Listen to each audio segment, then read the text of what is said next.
bem-vindo na terceira aula da teoria eletromagnética.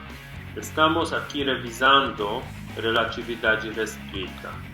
Hoje eu queria falar sobre introdução a transformações de Lorentz, queria falar também sobre grupo de Lorentz e um pouco sobre rotações e reflexões.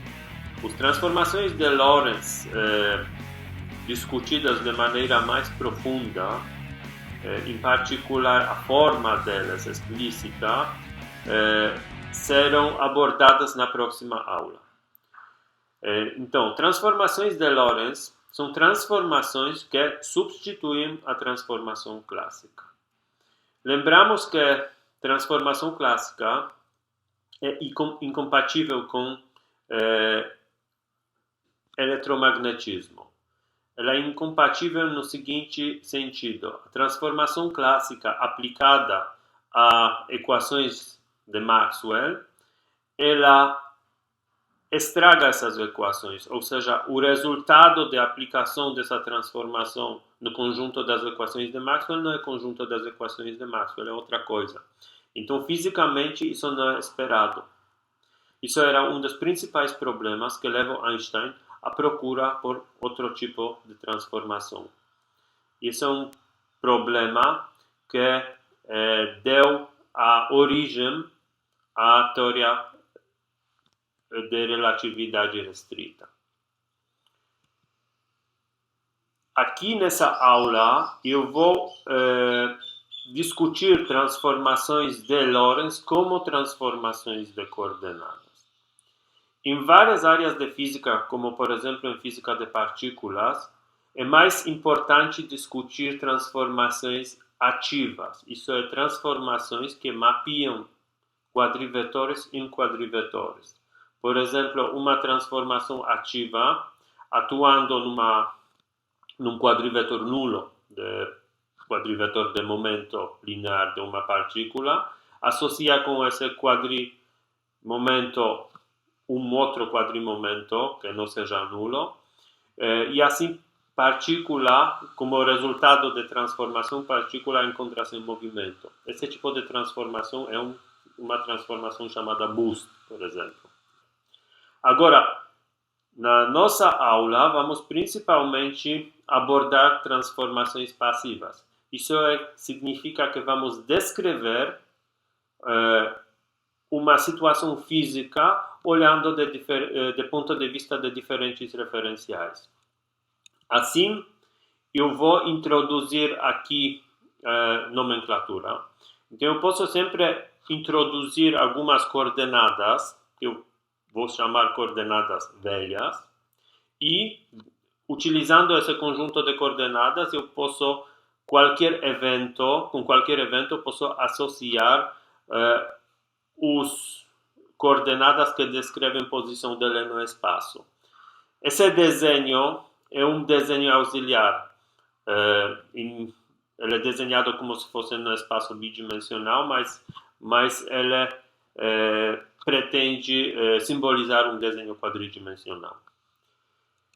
Então, eu posso também introduzir outro novo conjunto de coordenadas, de maneira que, de novo, cada ponto no espaço, em particular esse mesmo ponto, vai ter novas coordenadas.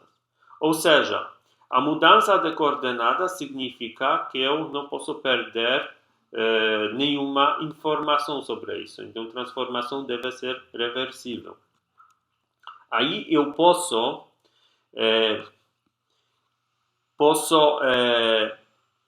expressar as coordenadas antigas, coordenadas velhas, escrever elas como função de coordenadas novas. Dessa fórmula, são 4 equações para 4 coordenadas. 4 expressões para 4 funções para 4 coordenadas. Assim, eu posso também associar com essas funções, eu posso associar o conjunto de derivadas parciais. Esse conjunto de derivadas parciais, organizado na forma de uma matriz, ele se chama matriz jacobiana. tais derivadas normalmente existem porque quando eu mudo coordenadas, eu vou requerer que a transformação é de feomorfismo. Isso significa que essa mudança de coordenadas é reversível. Eu tenho inversa para cada dessas funções. E também eu penso que ela é no mínimo de classe C1, para que eu possa ter derivadas parciais. Em geral, a classe pode ser mais alta. Eu posso também, obviamente, inverter essa relação e assim ter um conjunto de funções x' mi dado em dependência de argumentos chamados coordenadas velhas, e eu posso introduzir dessa maneira matriz jacobiana inversa. Eu vou fazer algumas restrições. Nós não vamos considerar aqui as transformações tão genéricas. Vamos nos restringir a transformações globais. Isso significa que a transformação depende apenas de parâmetros globais. Então, isso significa que, em particular, a matriz jacobiana não é função de coordenadas. Ela depende só, essa matriz é uma matriz que depende de parâmetros constantes. Exemplo desse tipo de transformação é translação. No caso de translação, eu posso pegar de novo essas coordenadas velhas e pegar algum ponto no espaço e associar com ela coordenadas. Agora, eu posso escolher novas coordenadas que são associadas com uma translação de referência original pelo vetor BMI. Aí, as coordenadas velhas são as funções das coordenadas novas e esses parâmetros constantes que representam essa translação. O matriz jacobiana, nesse caso, tal como a matriz jacobiana inversa, são simplesmente dadas pela matriz identidade, representada aqui por delta de Kronecker. Para discutir transformações de Lorentz, vamos introduzir mais uma restrição. Então, eu vou pedir agora que os origens dos dois referenciais, tanto novo como antigo, correspondem. Então, isso significa, em particular, que eu estou considerando aqui transformações globais, excluindo translações. Vamos introduzir também uma notação para esses elementos de matriz jacobiana inversa aqui. Então, eu vou introduzir um símbolo L com dois índices mini, e esse símbolo é associado sempre, por definição aqui, com derivada de coordenadas novas com relação a coordenadas velhas.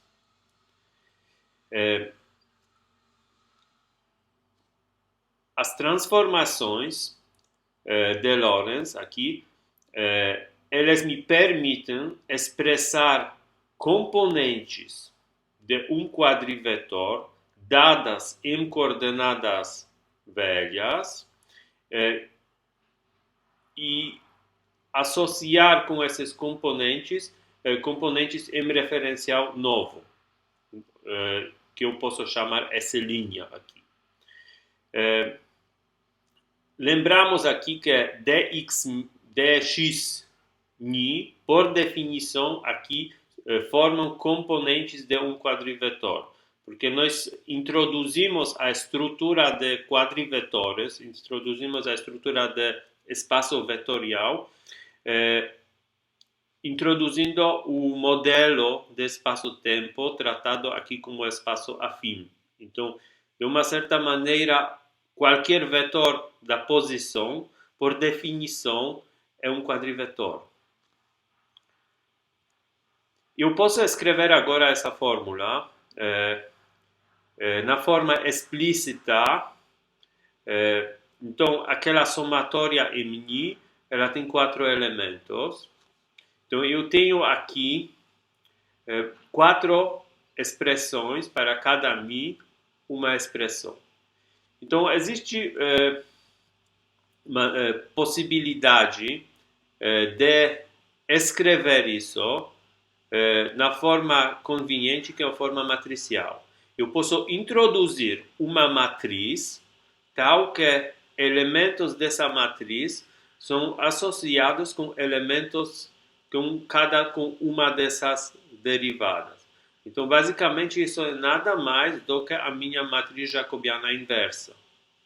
E eu organizo componentes de quadrivetores em matrizes colunas. Aqui vamos sempre utilizar a seguinte notação. A matriz L é uma matriz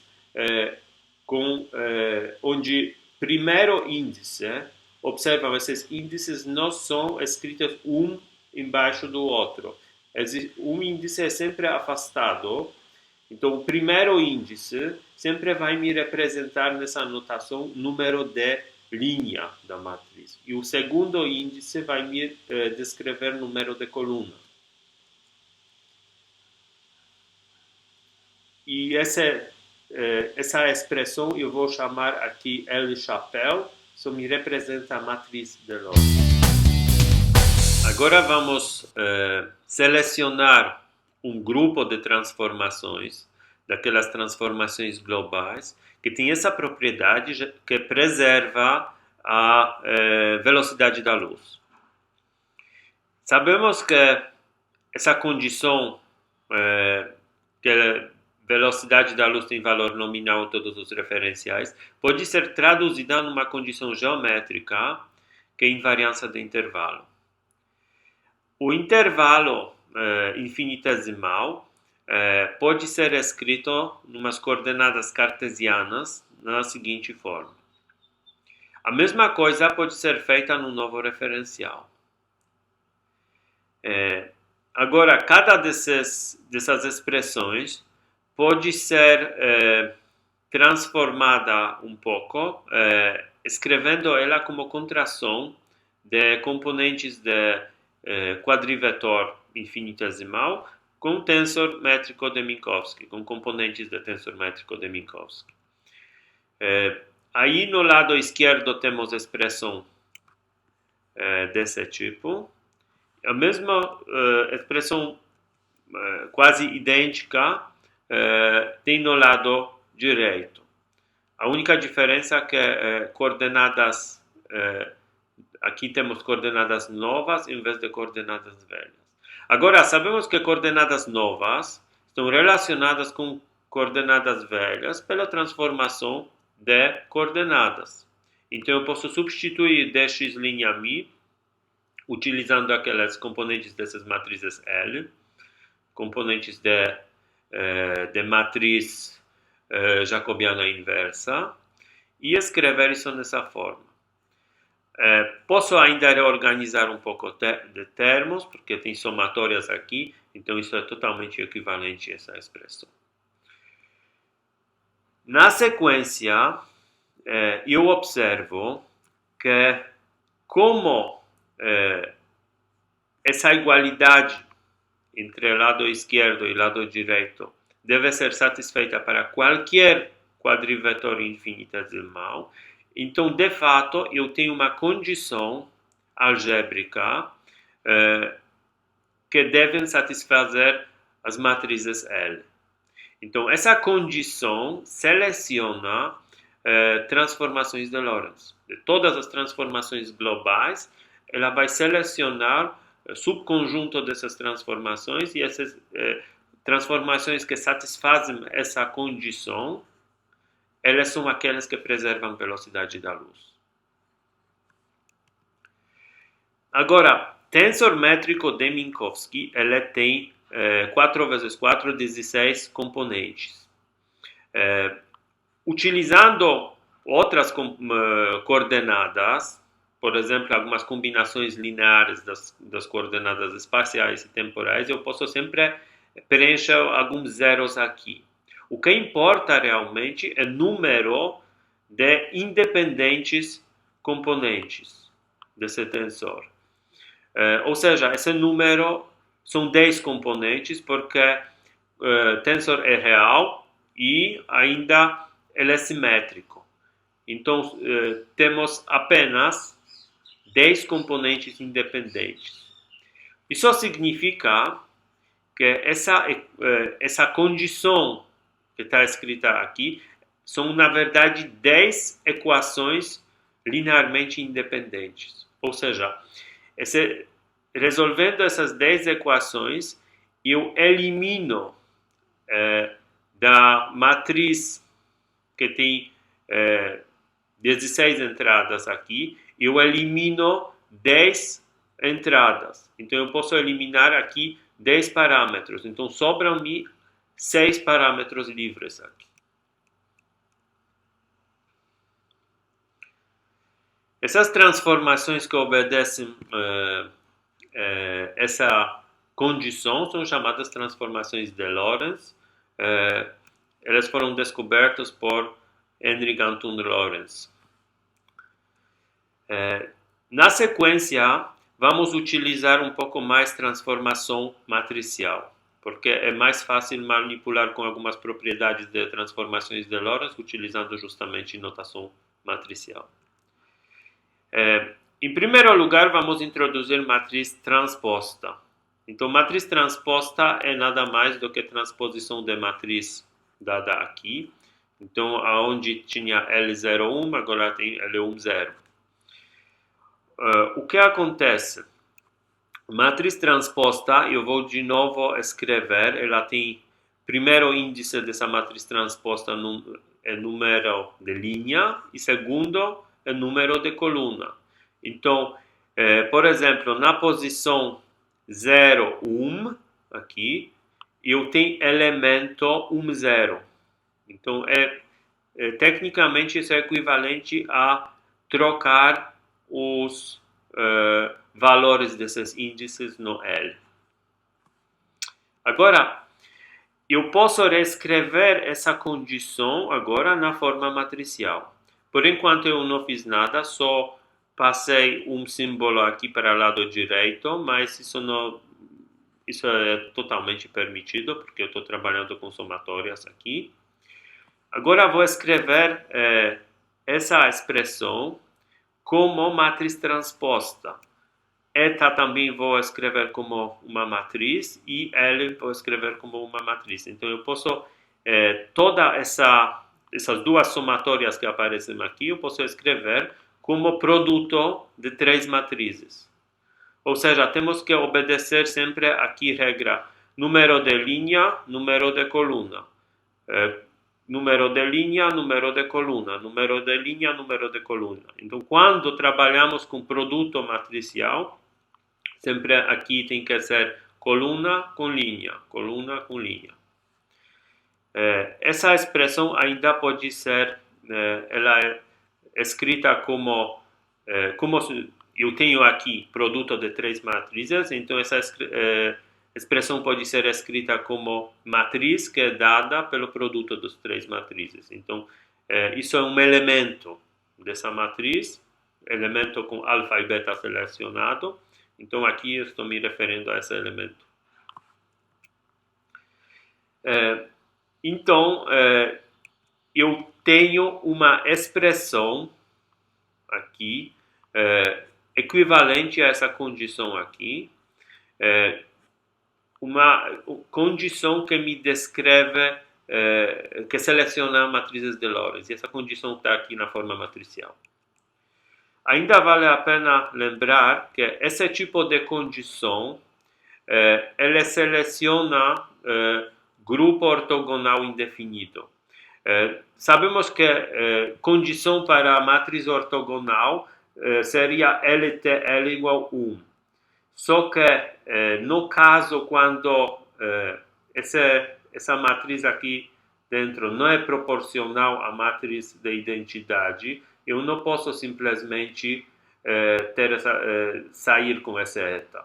Então, condição pouquinho mais geral do que L transposto L é essa condição. Essa condição seleciona grupo ortogonal, por isso eu chamo indefinido. Ok. Então, na sequência, podemos manipular um pouquinho com com essa condição.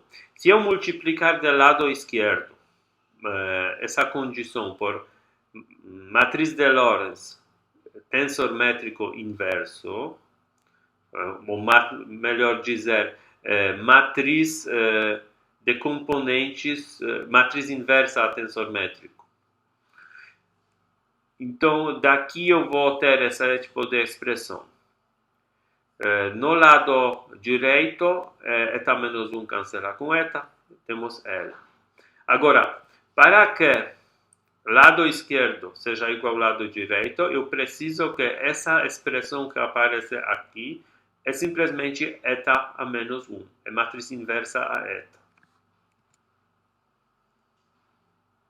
Ok? E agora, eu vou utilizar aqui, vou tentar agora reescrever tudo isso na forma com índices. Então, sabemos que matriz com índices em cima, ela corresponde com matriz inversa. Agora, o lado esquerdo dessa expressão de novo, um elemento com dois índices aqui, descrito por a posição desse elemento dentro da matriz é descrito por esses dois índices, dado pelo produto de três matrizes. Esse produto, agora eu posso escrever na forma explícita. Então, tenho aqui L mi alfa, número de linha, número de coluna, número de linha, número de coluna, número de linha, número de coluna. Vale a pena observar que quando eu trabalho com notação matricial, o que importa é que índice de linha, o índice que descreve coluna, corresponde aqui com linha da próxima matriz. Agora, eu vou interpretar agora já esses elementos de matriz já em termos da transformação de Lorentz. Então, esse primeiro é próprio L-alfa, depois tenho elemento de tensor métrico inverso, não tem costume escrever eta menos 1 aqui já. Então, sempre quando eu vou falar sobre componentes de tensor métrico inverso, esse menos 1 vai aparecer apenas na parte de notação matricial. E no caso de L transposto, eu preciso trocar a posição dos índices aqui. Então, eu tenho condição, e essa condição é totalmente equivalente à condição anterior. Tanto que na condição anterior, aquela que foi introduzida no slide anterior, eu tinha somatórias entre índices em cima e componentes do tensor métrico. Agora eu tenho somatórias entre índices embaixo e componentes que descrevem o tensor métrico inverso. Agora eu queria discutir o assunto do grupo de Lorentz. Então, para ver que realmente, para nos certificar que transformações de Lorentz formam um grupo, em primeiro lugar precisamos ver quais são condições para um conjunto podia ser chamado grupo, no sentido matemático. Então, a definição é a seguinte: qualquer grupo abstrato é um conjunto de elementos. Mas não basta ter apenas conjunto de elementos. Esse conjunto deve ser munido numa lei de composição. Então, com qualquer dois elementos, eu posso associar o terceiro elemento. Então, essa lei de composição, às vezes eu vou chamar produto. Isso não precisa ser necessariamente produto no sentido algébrico, mas em várias situações ele se reduz realmente a um produto. Então, aqui, para qualquer dois elementos desse conjunto, eu posso, existe um terceiro elemento dado como resultado da composição desses elementos. Essa propriedade é chamada fechamento. Isso significa que se eu fazer composição de dois elementos, eu não vou cair fora daquele conjunto. Porque se eu cair fora daquele conjunto, então isso não é grupo. Segunda propriedade. A lei de composição é associativa. O que isso significa? Isso significa que se eu tiver três elementos numa dada ordem, eu posso fazer a composição de maneira seguinte. Eu posso primeiro fazer uma composição entre G1 e G2, aqui, o que me dá certo resultado, e só na sequência fazer composição desse resultado com o terceiro elemento. Isso me leva a um outro elemento. E agora, se eu mudar o procedimento, primeiro fazer composição de G2 com G3 e só depois o resultado compor com G1, eu devo cair no mesmo elemento. Então, isso é a associatividade de grupo. E também existe elemento chamado identidade. Esse elemento deve ser único. Ele tem essa propriedade que qualquer elemento composto com elemento de identidade devolve o próprio elemento. Então, identidade composta com qualquer elemento do grupo dá esse elemento. E esse elemento de identidade deve ser identidade tal de esquerda como identidade de direita. Então, é um único elemento.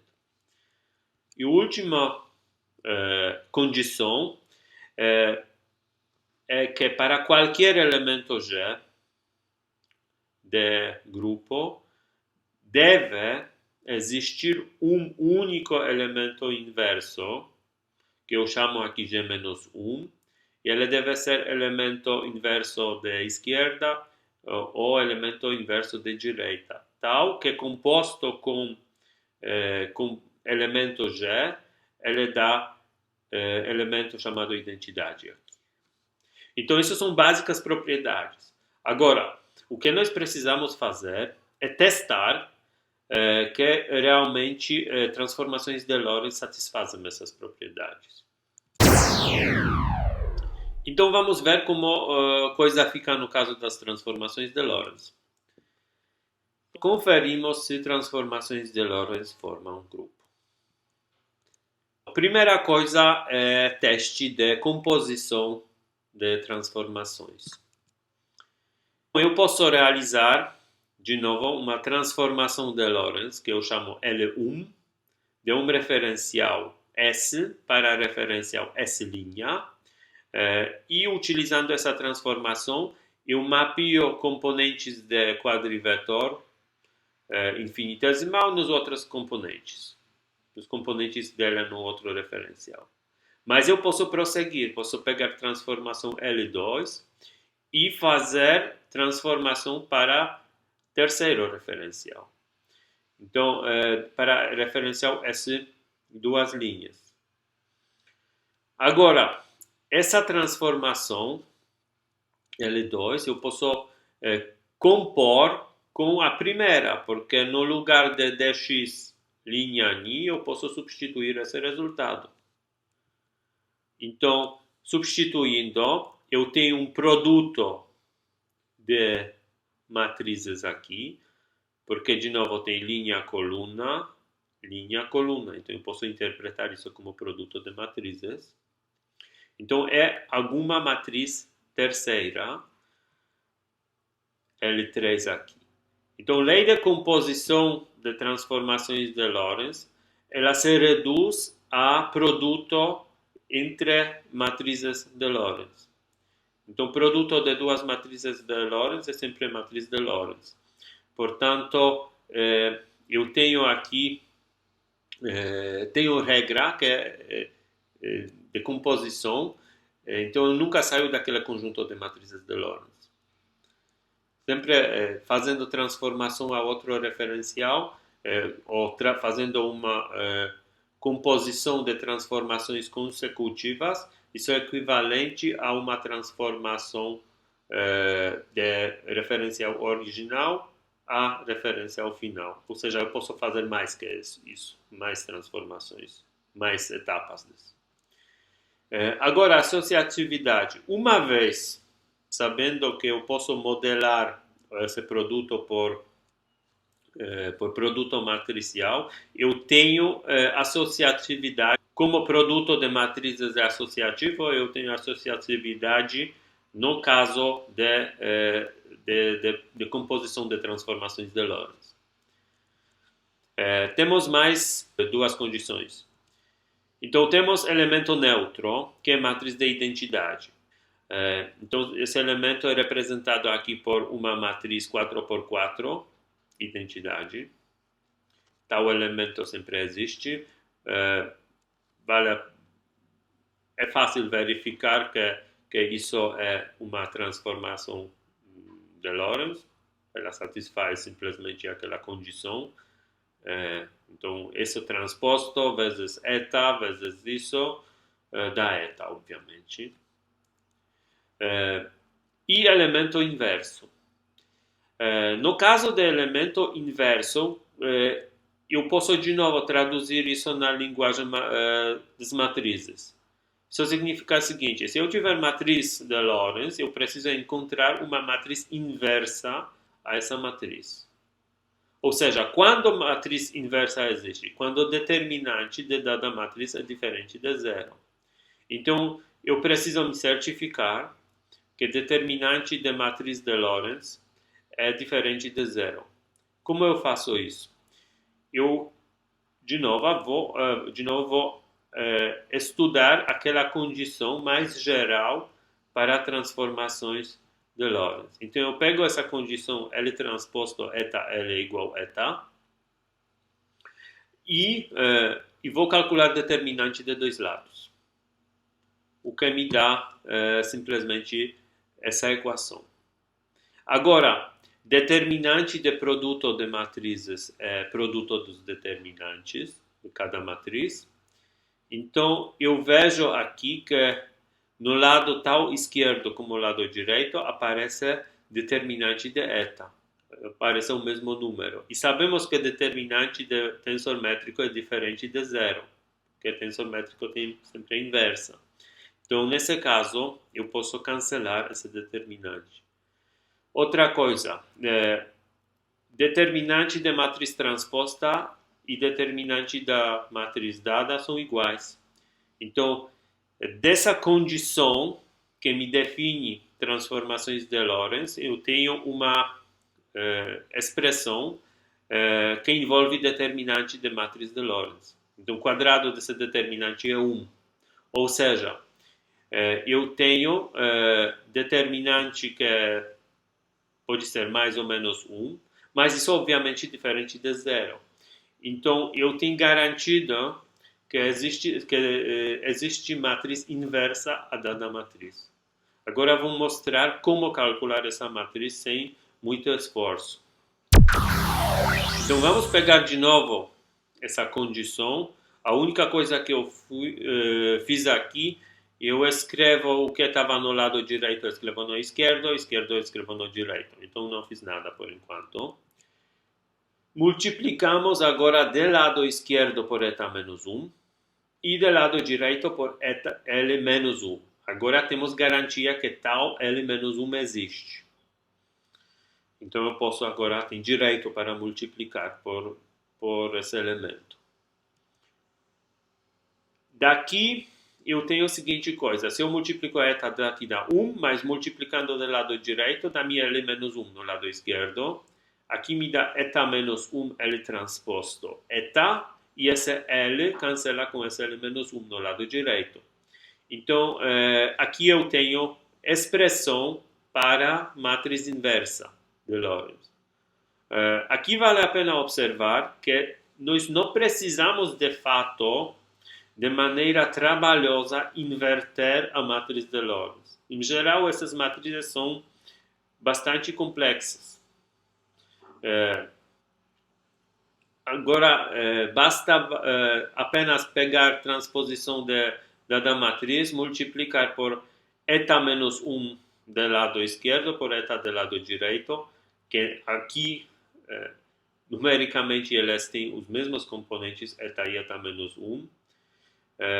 Se considerar caso de coordenadas mais gerais do que aquelas coordenadas cartesianas, aí pode ter diferença aqui entre componentes de eta e componente de eta menos 1. Nesse caso específico, elas são iguais. Então, temos uma receita simples para calcular matriz inversa para dada matriz de Lorentz. Ainda vamos rápido verificar que realmente isso é matriz inversa. Então, vamos multiplicar isso do lado direito por L. Então, nesse sentido, é um elemento inverso de esquerda a elemento L. Então, no lado esquerdo isso deve dar 1, e agora testamos que realmente o lado direito é 1. Mas justamente porque aqui aparece lado esquerdo da condição que define transformações de Lorentz. Então isso é igual a eta, por definição de L. Então, como isso é eta, cancela com eta menos 1, está satisfeito. Aí está tudo certo. Agora vamos fazer a seguinte coisa. Vamos calcular os elementos matriciais dessa matriz inversa. Então, matriz inversa é, de novo, uma das transformações de Lorentz. Então, vamos calcular o elemento mini dessa matriz. Pela expressão que nós temos aqui no lado direito, eu tenho, de novo, elemento mi alfa de matriz inversa, elemento alfa beta de matriz transposta L e elemento beta ni aqui de matriz que representa tensor métrico. Agora, eu interpreto de novo isso como eta mi alfa. Aqui já sei que quando se trata de matriz transposta eu posso trocar esses índices e substituir isso por L beta alfa. E no lado direito é eta bem. Agora, normalmente é utilizada a expressão para esse tipo dessas duas contrações entre L e tensor, componentes do tensor métrico de Minkowski, expressão que parece que nós subimos índice segundo e descemos primeiro. Isso é apenas uma abreviação. Isso não é propriamente dito a operação de subir ou descer índice, porque aquela operação é reservada para tensores. E L mini não é um tensor, é uma transformação. Então, é uma transformação de mudança de coordenadas. Mas é bastante conveniente manter essa anotação. Então, vamos adotar essa anotação que ela vai ter essa forma abreviada. Sempre por esse símbolo vamos entender que esse símbolo significa justamente essa combinação. Então, basicamente verificamos todos os pontos necessários. Então, vimos que transformações de Lorentz formam um grupo, porque é satisfeita a lei da composição. Temos é associativo, temos elemento neutro e temos para qualquer elemento existe elemento inverso. Agora, ainda aproveitando a expressão que nós temos aqui, podemos encontrar uma condição alternativa que envolve matriz inversa. Condição alternativa que define também transformações de Lorentz. Vamos partir de novo dessa expressão aqui.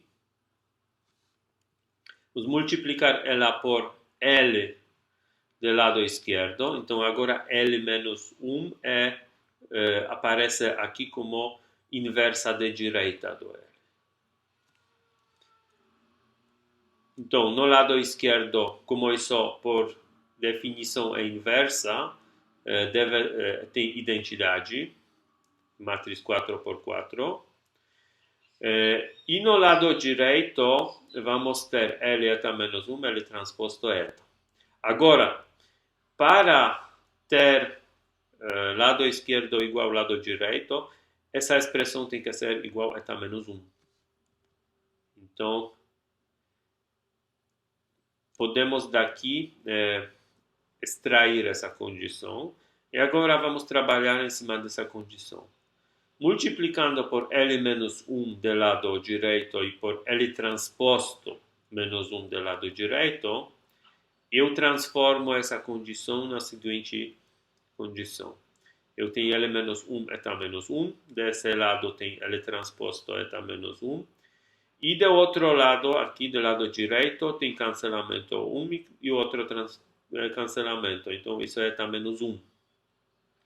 Agora utilizo o fato que L transposto inversa é L inversa transposto. Ok? Então, tem uma outra condição que eu posso escrever agora na forma que envolve os índices. Essa é uma condição alternativa que pode ser usada também para definir transformações de Lorentz. Essa condição envolve tensor métrico inverso, envolve agora L, que são elementos inversos de dados elementos. Isso é totalmente equivalente à nossa condição original. Interpretando isso de novo como produto dos três matrizes, eu tenho L menos 1 mi alfa, linha, coluna, linha, coluna. E agora vamos expressar cada desses, aqui, segundo termo, vamos expressar como, vamos desfazer transposta trocando posição dos índices. E interpretando agora os elementos de matriz inversa como utilizando essa notação abreviada. Então aqui alfa o primeiro índice sobe, o outro desce. Temos esse tipo de expressão aqui. Então tudo isso é igual a eta mini, por outro lado. Então temos aqui uma expressão que envolve contração entre índices debaixo daquela expressão, aquele mini, contração com tensor métrico inverso.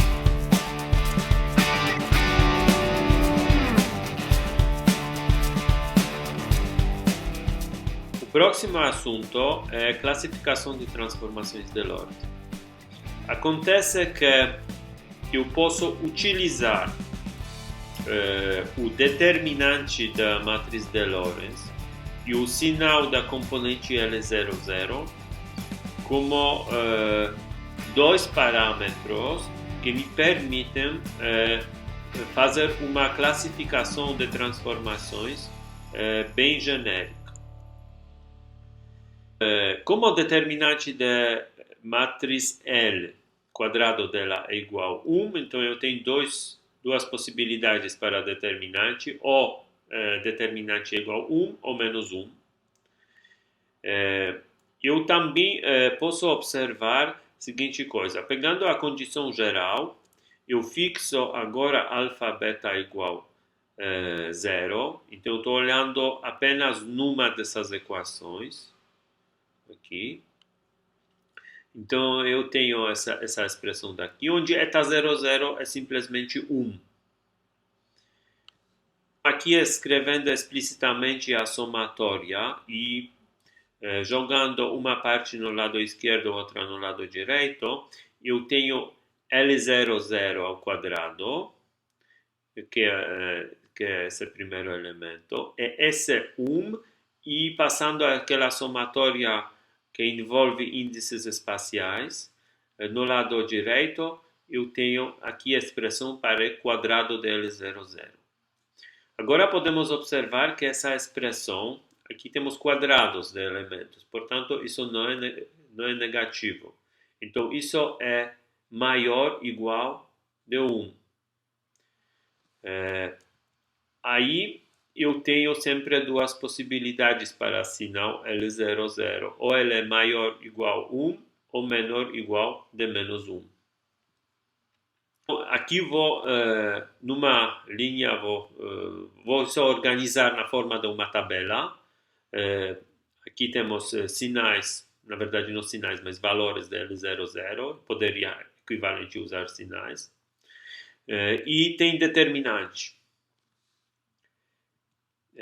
Transformações com determinante positivo, determinante igual a mais 1, e componente L0, 0 maior ou igual a 1 são chamadas transformações próprias. Isso é próprio, palavra própria vem de determinante aqui, do sinal de determinante, e ortócronas. Isso significa que elas preservam a direção do tempo. Isso é justamente por causa do sinal de componente L0, 0. Então, elas são próprias, isso é anotado por esse mais, e flechinha para cima significa que elas são ortócronas, preservam a direção do tempo. E as outras transformações de acordo com valores são ou próprias anti-ortócronas, elas invertem a direção do tempo, ou impróprias ortócronas. Então, nesse caso, elas preservam a direção do tempo, mas tem determinante negativo. E, finalmente, são impróprias anti-ortócronas. O grupo de transformações próprias ortócronas é muito importante. Essas transformações formam um subgrupo. Como pode ser visto isso que elas são especiais? Porque apenas esse conjunto de matrizes de Lorentz, ele tem matriz de identidade. E para ter um grupo, eu preciso ter elemento que é identidade. Esse subgrupo é chamado grupo ortogonal especial, indefinido. Já falamos sobre grupo ortogonal indefinido. Ele é simplesmente quando é um grupo de matrizes que satisfazem essa condição. Aqui ele é um grupo especial que é anotado por SS porque o determinante é 1. Então, fazendo essa restrição, eu tenho grupo ortogonal especial. Obviamente, hoje não vamos analisar em detalhes as transformações de Lorentz. Como, de uma certa maneira, mais para frente vamos ver que essas reflexões e rotações aparecem dentro de todo o conjunto de transformações de Lorentz. Eu vou rapidamente revisar reflexões e rotações e depois vou, na próxima aula, concentrar justamente na forma geral de transformações de Lorentz e só vou me referir a rotações usando o símbolo de matriz de rotação. Não vou mais mencionar a forma dessas transformações. Consideramos aqui reflexões e rotações de novo como transformações passivas. Então, o que se reflete não se reflete vetor, reflete-se referencial. Então, eu mudo referencial, mudando a orientação dos eixos, e eu olho nos componentes de um vetor ou um quadrivetor, naquele novo referencial. Reflexão temporal significa que eu mudo a orientação de eixo de tempo. Então, qualquer quadrivetor que tem componente dx0 num referencial, ele vai ter essa componente dx0 vai ter sinal negativo no outro referencial. Isso pode ser essa transformação entre componentes num referencial e no componentes no outro pode ser dada simplesmente multiplicando esse vetor coluna com essa matriz. Esse menos 1 vai causar essa reflexão temporal. Esses componentes, essas transformações que representam reflexão temporal, posso ver da forma da matriz aqui, que elas são, obviamente, transformações anti-ortócronas, porque L00 é igual a menos 1, e elas são também transformações impróprias. Eu posso também considerar reflexão espacial. Eu posso trocar a orientação de todos os eixos do sistema cartesiano, por exemplo. Então, isso vai se manifestar em troca dos componentes na parte espacial de um quadrivetor. Isso é dado pela matriz LP com esses 3 menos 1 na diagonal. Essas reflexões espaciais são reflexões que preservam a direção do tempo, portanto, elas são ortócronas e elas são impróprias porque o determinante continua menos 1. E, finalmente, eu posso fazer reflexão total, que eu inverto todos os eixos, que troca quadrivetor por componentes de quadrivetor por menos esses componentes. E isso é realizado por essa matriz. Essa matriz, de novo, me representa transformações impróprias, transformações próprias, mas anti-ortógonas. E rotações agora. Vamos revisar rapidamente. Primeiramente, vamos ver como funcionam rotações no espaço euclidiano. Então, aqui de novo, consideramos rotações como transformações de coordenadas. Isso significa que eu posso pegar um referencial e considerar um vetor nesse referencial. E esse vetor tem suas componentes x e. De novo, desenho feito em 2 dimensões, mas aqui vale para 3 dimensões. Posso fazer desenho em 3 dimensões sem problema. Então, transformação é mudar referencial para um outro referencial. Nesse novo referencial, eu tenho novas coordenadas x' e. Os vetor tem novas componentes x' e. Essas componentes novas são relacionadas com componentes antigas no referencial S pela uma matriz R, ou elementos de uma matriz R. Eu posso escrever essa relação utilizando a notação matricial. Posso introduzir aqui um vetor coluna, associar ou organizar esses componentes de um vetor em coluna e substituir essa R por uma matriz. Então, nesse sentido, x' R vezes x. isso tem que ser entendido dessa maneira que x' não é novo vetor, é o mesmo vetor, só que componentes dele agora são dados no novo referencial. Agora, rotação não pode mudar o vetor, aqui, que rotação é transformação passiva. Em particular, deve ser preservado o comprimento desse vetor. Então, a condição aqui para essa transformação seja R, seja transformação de rotação, é que quadrado desse vetor no referencial novo é o mesmo que quadrado no referencial antigo. Então, substituindo essa transformação aqui, eu tenho essa condição. Então, daqui eu posso concluir que R transposto R é igual a 1. Então, as rotações vão ser dadas por uma matriz ortogonal. No caso das rotações, determinante ainda precisa ser 1. Daqui eu posso concluir que determinante R ao quadrado é 1. Então, tem duas possibilidades, mais 1 para rotações e menos 1 para reflexões. Ok.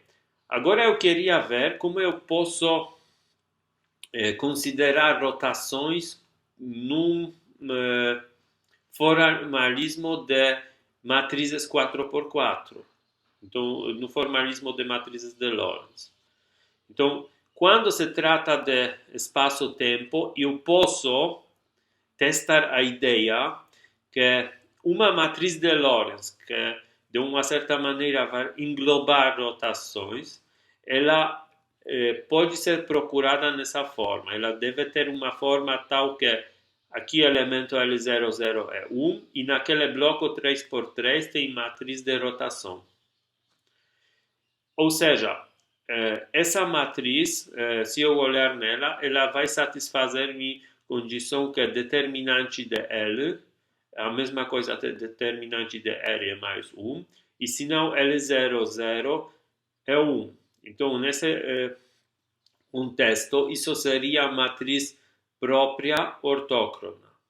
Mas ainda para isso realmente ser uma matriz de Lorentz, ela precisa satisfazer aquela condição que me define transformações de Lorentz.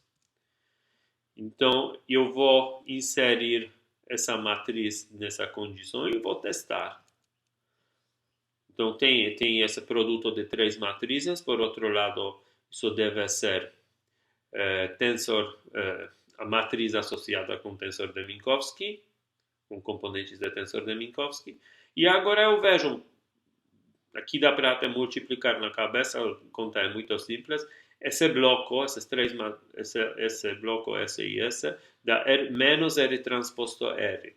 Mas como R transposto R é 1, eu vou ficar com menos 1 aqui nesse bloco. Então, realmente, essa matriz satisfaz todas as exigências e ela é uma matriz de Lorentz. Então, rotações podem ser englobadas podem ser incluídas dentro do conjunto de transformações de Lorentz. Mais para frente, vamos ver como essas rotações aparecem no contexto mais geral de transformações de Lorentz. Antes de apresentar a forma geral de transformação de rotação, vamos ver alguns casos particulares de matriz de rotação. Assim, quando transformação é realizada num plano, por exemplo, plano x2, x3, o eixo da rotação é eixo x1. Então, matriz de rotação tem um bloco aqui que mistura as direções x2 e x3 e o que está na direção de eixo não é alterado. A mesma coisa acontece no caso quando a rotação é realizada no plano x3, x1. Então, agora a matriz tem elementos aqui no elemento S, S, S e S, e esses elementos misturam de novo o que acontece nas direções x1 e x3, não alterando x2, que nesse caso x2, na direção de x2 temos eixo de rotação. O parâmetro de rotação, então, nesse caso, como nesse caso, é chamado ângulo de rotação. E, finalmente, no caso de rotação no plano x1, x2, o eixo está na direção de x3, então a direção de x3 é preservada e a rotação mistura componentes em x1 e x2. Agora, uma rotação genérica pode ser realizada utilizando aquelas rotações particulares nos planos. Então, qualquer rotação pode ser dada pelas 3 rotações consecutivas, e ângulos dessas rotações são chamados ângulos de Euler. Eu vou aqui apresentar uma das possibilidades como definir ângulos de Euler. Certamente não é uma possibilidade única. Tem muito mais convenções para definir ângulos de Euler. Aqui eu estou apresentando o desenho que representa a rotação de eixos. Aquele cubo desenhado, ele serve só para visualização de rotação de eixos. Então, nós realizamos todo o tempo transformação passiva. O cubo é só para visualizar, ele não é um objeto que eu estou aqui girando no espaço. Então, o primeiro ângulo de Euler é ângulo alfa. Ele é definido de tal maneira que eu fixo direção x3 como eixo de rotação e faço rotação no plano x1, x2. O resultado dessa rotação é nova posição de eixo x1, que eu chamo x'1, e a mesma coisa com eixo x2, agora vira eixo x'2. Então tem novo eixo, x'1. Os versores novos depois dessa rotação podem ser sempre dados em termos de versores antigos, associados com o referencial anterior e ângulo de rotação. O matriz da rotação aqui tem R3 conforme a notação que foi introduzida no slide anterior. Então, eu tenho agora essa primeira parte da rotação é representada por essa matriz. Agora, o que eu vou fazer? Eu vou fazer segunda rotação. Agora, vou utilizar uma rotação em torno desse novo eixo x'1. Então, agora eu estou girando em torno do eixo x'1, de tal maneira que aparece novo eixo x2, ele tem x2 linhas 2, e novo eixo x2 linhas 3. E o ângulo de rotação é agora beta. Então, de novo, eu tenho novos versores associados com esse referencial depois daquele segundo passo da rotação.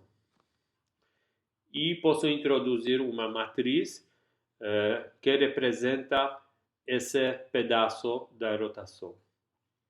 Então, é matriz que preserva primeiro tudo que acontece na direção do primeiro eixo.